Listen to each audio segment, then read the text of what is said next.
Moto ambayo umeiwasha lazima ujue formula ya kuzima. Usiwahi washa moto ambayo hawezi zima.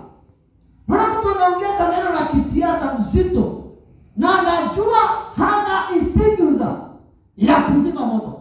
Moto yoyote iwe ni nyumbani, usiwahi washa kama ujui kuizima. Asha kamoto. Sisemi watu wasikomolane, sisemi mtu wasiongee, lakini asha moto ambao unaweza izima.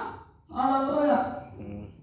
Kuna moto inazimwa na kusema sorry na inazimika, na kuna moto inazimika na kusema nitafanya, na kuna moto inasema I'm sorry, I apologize, I'll do it better.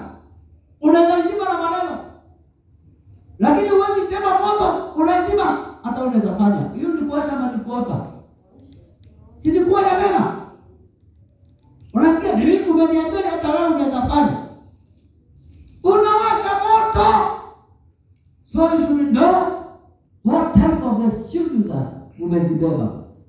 Asha moto yoyote ukiwa unajua unaweza zima. Usiwashe moto ambao ni zaidi ya extinguisher yako. Kama extinguisher yako ni ile kubwa, asha kubwa. Kama yako ni ile ndogo, kama hiyo ndogo. Kama ni ya maji na kikombe, ama ya kukanyanga tu kanazimika, sawa.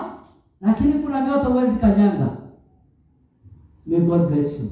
Amen. Amen.